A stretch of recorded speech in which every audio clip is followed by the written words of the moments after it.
So here is the video that I was going to do earlier, and I decided to wait until later. These are the years that are worth looking at, and I'll discuss a little bit of this before I get into this. My experience as a hockey fan, so I talk to you guys as the hockey guy, and I do my objective reviews and previews. 1999, Dallas wins the Stanley Cup. 2011, Boston wins the Stanley Cup. Every other year, I'm not happy with the Stanley Cup winner, for the most part. 2016, I was actually kind of happy for Pittsburgh because they've been doubted by quite a few, and I was actually kind of happy to see them prove the doubters wrong. Okay, I've had enough of Pittsburgh proving the doubters wrong. Stop it. 1981, of course, Minnesota goes to the final and loses against the Islanders. 1982, Vancouver goes to the final, loses to the Islanders. 1988, Boston goes to the final, loses to the Oilers. 1990, Boston goes to the final, loses to the Islanders. 2000, Dallas had a shot at the back-to-back cups, loses to New Jersey.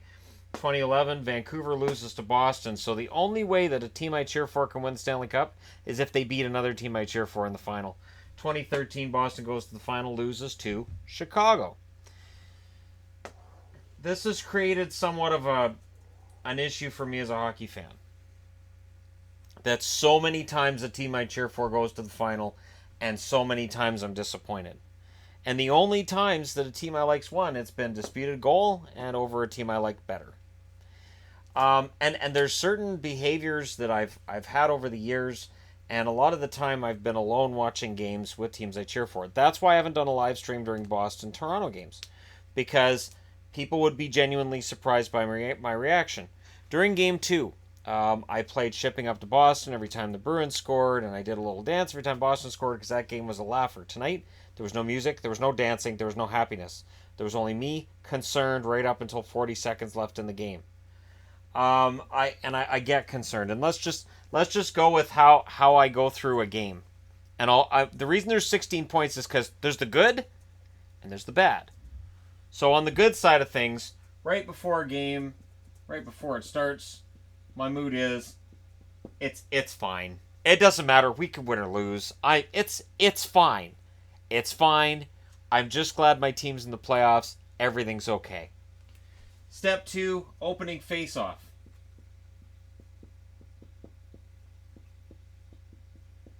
It's still okay. Yeah, that's still. Can we? Oh, did they lose the opening face-off? Crap. All right, get it out of the zone. Get it out of the zone. Get it out of the zone. Get it out of the zone. Now, number 3, if they allow the first goal. So if the first goal is a goal against, my reaction is, yeah, great, awesome, great, yeah, great. So if you saw that in chat, you'd be like, wow, Shannon's taking this really well. No, not really. No, great. Here we go, great. But when they score the first goal, I don't have room to put up exactly what I wrote, so I'm going to put this, and I'm going to... good, now we have a goal to give. All right, we're up by 1. Okay, good. Now, if they tie it, we're still... We have a goal. We're up by a goal. There's a goal there. Okay, we're fine. There's a goal now, and I don't relax. Second goal against, and this is if it's a 2-0 game.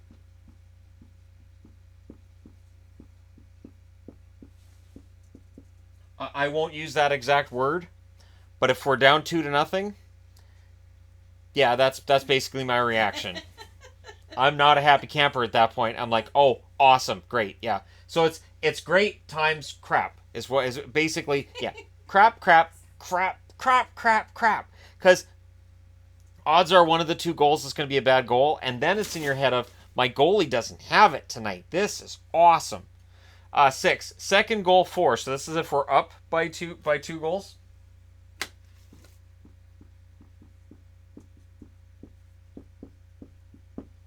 Now we got 2 goals to give. I have been panicked about 2-goal leads. I equate this really to Claude Julien. Claude Julien, when he coached the Bruins, I saw them choke away so many 2-goal leads that I have somewhat of a PTSD thing about it, because I don't feel good with a 2-goal lead. That's why tonight there was no celebration. We didn't hit 3. If we'd hit 3 goals to the happy side of things, I would have started celebrating. I would have relaxed. I would have been fine. So when David Pastrnak hit the post tonight, There's only a minute left. We're up by 2, and he hits the post. I lost my mind. Because I was like, oh, he missed an empty net. And then they missed the empty net again right after that. And Why did they hit the post, Yvonne? Why'd they hit the post? That's exactly what I said. I was in complete panic at that point because I had anticipated Pasternak hits the post, Toronto grabs the puck, goes down the ice, and scores. I've seen it way too many times. That partly comes from being a Dallas fan. That's on you, Patrick Stefan. That's on you. Number 7, tying goal against. So we're up by 1, and we allow the tying goal. This is usually in the third. My reaction is one of why. And if a team that I cheer for is ahead by 1, there's an old system I used to use. If there's 10 minutes left and it's a 1-0 lead, I will cover a lot of the screen so I can't really see what's going on. I just watch the clock and I watch the score. I don't know if I can watch this. I try not to do that now that I've got the channel. Before I had the channel, I did that a lot because I thought I was a jinx. I thought it was my fault when they allowed a goal. I thought it was on me. I would turn on a game, my team would allow a goal, be like, oh, I made that goal happen. Oh, nuts. Tying goal 4. Finally, about time we tied the game. Holy crap, I didn't think we were going to tie it. Now go out there and win it. About time. Jeez, I get really, really upset. My team's behind by 1. There's very little time left, so when they score, I have a reaction of, okay, finally. We've got this under control, finally. Overtime goal against. So if a team I cheer for allows an overtime goal, I'm dead inside. It feels really hollow. If it's a really long overtime, you're like, why did I stay up? Why am I still watching this? And that would be true whether I was in high school or whether I had to work the next morning or whatever it was. I'd be like, why did I watch this? I knew what was going to happen. I'm cheering for these guys. The hockey gods know I'm cheering for these guys. I'm a firm believer in hockey gods and they hate me. And I'm dead inside when they allow a goal. When they score an overtime goal, for those few moments, I turn into a total fanboy. My team's awesome. That's right, we got that overtime winner. I knew if I stayed up late that we'd win it. This is great. I'm so happy we won this game in overtime. And I'd cruise on that. There have been times where I've been up and I'm so tired, and then that overtime goal goes in and I jump out of my seat and I go nuts, and it is an intoxicating feeling I get as a sports fan that I've never had anywhere else. It is a different feeling than any other pleasure you're going to have in your life, and it's the reason why there's so darn many of us that are sports fans. Because all of the pain and all of the anguish that you go through while your team is losing, when your team wins, it just feels great. The 2011 run by Boston, the 2013 run by Boston, both years, I played Shipping Up to Boston after every win. I did a little dance after every win. I would blast the music so loud my kids would come out and tell me to turn the music down. It was great. It was fantastic. There's no way the whole neighborhood didn't know when Boston won. Number 11, series loss.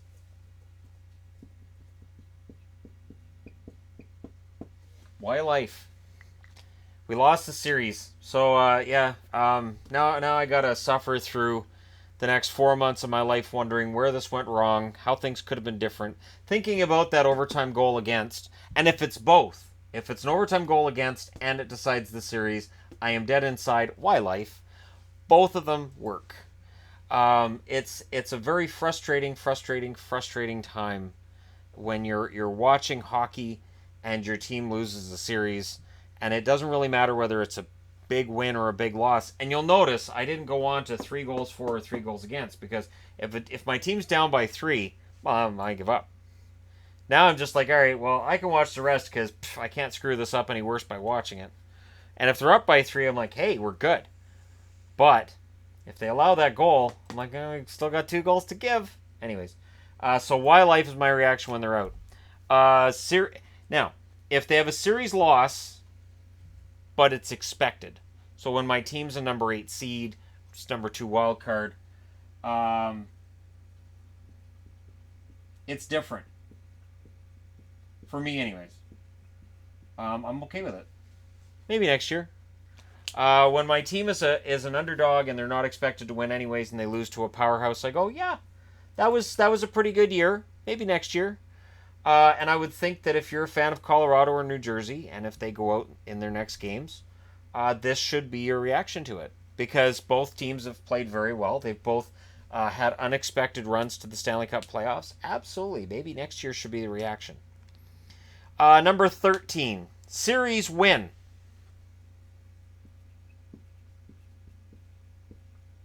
So if you win a big series, you have bragging rights.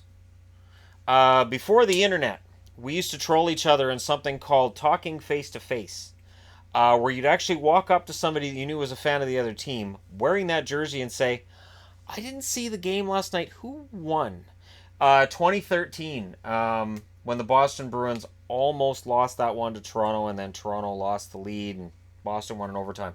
I did that. There was a guy I worked with who was a huge Toronto fan, and we'd been back and forth the whole series. So after Game 7, I wore my Bruins jersey to work, and I walked up to him in the parking lot, and I said, I don't remember. Did you see that game last night? Because I actually went to bed. I was tired, and I didn't see the end of it. Who won that game? And he just turned around and walked away from me. So that's as close as I get to trolling, is just pretending. And I blame that on the Happy Gilmore moment. If I saw the puck go up, did it come back? Did it go in the hole? I didn't see it. I wasn't watching. Did it go in? Yeah, it went in? All right. Because I always thought that was a better way of trolling than just going right up in somebody's face. Nah, you suck. Your team sucks. 14. Series win, but expected. So when your team is the number 1 and you beat that number 8 and maybe you escape a scare, that's right. Damn straight we're the best. That's right. That's right. We're the best. We owned that series because we rightfully should have won it. That's our series. We won that series. Because, yeah. And it might be that your team was down 3-1. Maybe every game was in overtime.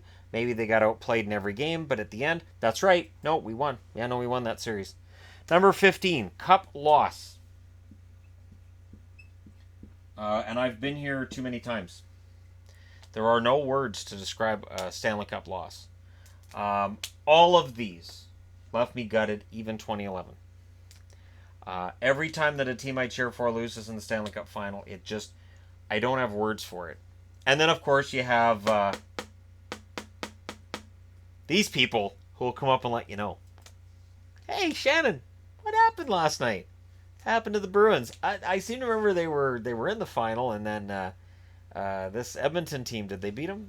Yeah, they did. And I hated Edmonton in the 80s, and that didn't make it any better. Seeing them beat Boston twice didn't make me feel any better about it.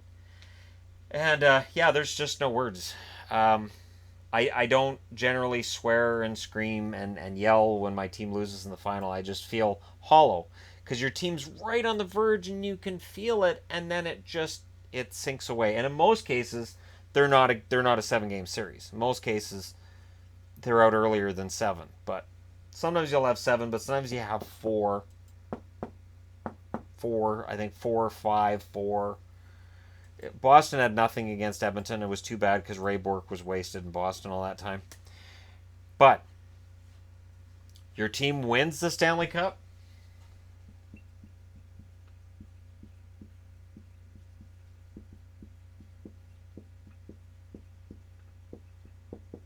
You have what I call temporary awesome.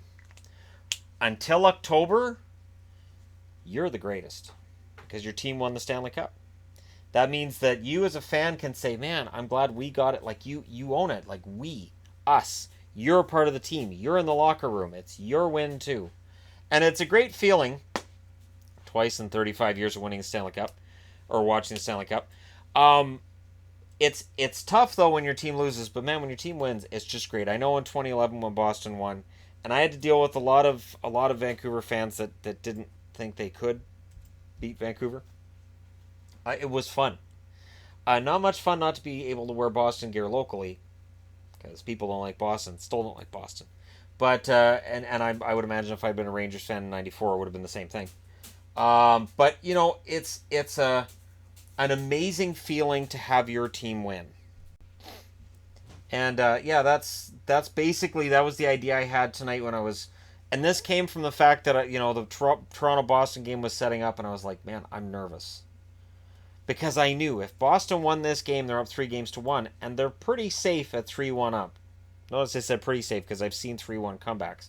And nobody expects the 3-1 comeback before it happens, unless it's against Washington. But, I knew if they lost tonight, they were going to have a very hard time eliminating Toronto. And I was very, very concerned. So I went through some of these emotions tonight. When they scored, goal to give. When they allowed the tying goal, I kind of had the great moment. And then from there, it was 1 goal to give, 2 goals to give, and then I just sat on the edge of my seat for the rest of the night. That's kind of how I go through the stages of being a hockey fan, and more often than not, I experience crap, and why, and why life, and I'm dead inside. It happens a lot. So if you're a fan out there and you felt this way over this playoff or the last playoff, I'm right there with you. And sometimes it's easier if your team misses the playoffs altogether than if they get in and they get destroyed in the first round. You don't get your hopes up, you know what you've got, and then you don't have to be worried going into the playoffs. Whereas when they get destroyed in the first round, you feel like we made the playoffs for nothing. And it is rough. But let me know your thoughts in the comment section below. Don't forget to hit like and subscribe if you're browsing your way through. You just haven't upon this video. And let me know anything else you guys would add into this. But thank you guys for being out there, and I'll talk to you again soon.